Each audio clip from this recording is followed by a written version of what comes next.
ଏଇଟା ଭାରତ ସରକାରଙ୍କ ଯୋଉ ଗୋଟେ ନୂଆ ଯୋଜନା ଯୋଉଟା କି 2020 ମସିହାରୁ ଆରମ୍ଭ କରିଛନ୍ତି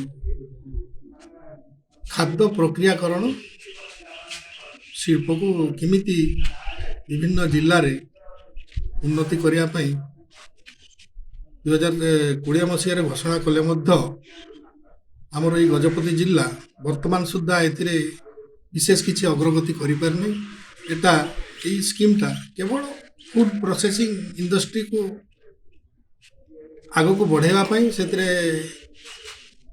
ହାଇ କ୍ୱାଲିଟି ଭଲ ଜିନିଷ ଉନ୍ନତ ମାନର ଜିନିଷ ତିଆରି ହେବ ଏବଂ ଗ୍ରାମାଞ୍ଚଳରେ ଥିବା ଛୋଟ ଛୋଟ ଉଦ୍ୟୋଗୀ ଭାଇମାନେ ଏହି ସ୍କିମ୍ ମାଧ୍ୟମରେ କିପରି ଲାଭାନ୍ୱିତ ହେବ ସେଥିପାଇଁ ଏହି ପ୍ରଚାର କରିବା ପାଇଁ ଏହି ଜିଲ୍ଲା ସ୍ତରୀୟ ବିଭିନ୍ନ ଡିପାର୍ଟମେଣ୍ଟ ତଥା ଡିପିସିର ଏସ୍ଏଚ୍ଜି ମିଶନ ଶକ୍ତି MBK ବ୍ୟାଙ୍କର୍ସ ଏମାନଙ୍କୁ ଡକାଯାଇ ତାକୁ ପ୍ରସାର କରିବା ପାଇଁ ଆଜି ଆୟୋଜନ କରାଯାଇଛି।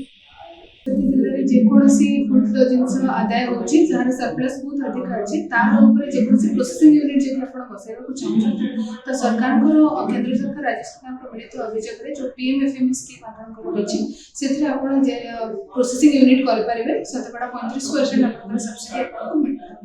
କାହାକୁ ଆଜି ଟ୍ରେନିଂ ଦିଆଯାଇଛି? ଆପଣଙ୍କର ଯେତେ SHG ମେମ୍ବର ଅଛନ୍ତି ପ୍ଲସ୍ ଇଣ୍ଡିଭିଜୁଆଲ ଲୋକ ଆମର ଭାଇମାନେ ଯେଉଁମାନେ ବି ଏଲିଜିବଲ୍ ଅଛନ୍ତି ସ୍କିମ୍ରେ ପାଇବା ପାଇଁ ସେମାନଙ୍କୁ ଆଜି ଆମେ ଏହି ଆୱାରନେସ୍ କ୍ୟାମ୍ପ ଓରିଏଣ୍ଟ କରିଥାଉ। ଏହାଦ୍ୱାରା କ'ଣ ସେମାନେ ଲାଭବାନ ହୋଇପାରିବେ? ସେମାନଙ୍କର ରୋଜଗାରକ୍ଷମ ବଢ଼ିପାରିବେ, ଆଉ ଟିକେ ଅଧିକ ରୋଜଗାର କରିପାରିବା ସାଙ୍ଗରେ ଅନ୍ୟ 4 ଜଣଙ୍କୁ ବି ରୋଜଗାରକ୍ଷମ କରିପାରିବେ, ନିଜର ଇନକମ୍କୁ ବଢ଼େଇ ପାରିବେ। ସେଥିପାଇଁ ଆମେ ଏହି ଶିବିରକୁ ଆୟୋଜନ କରିଥାଉ।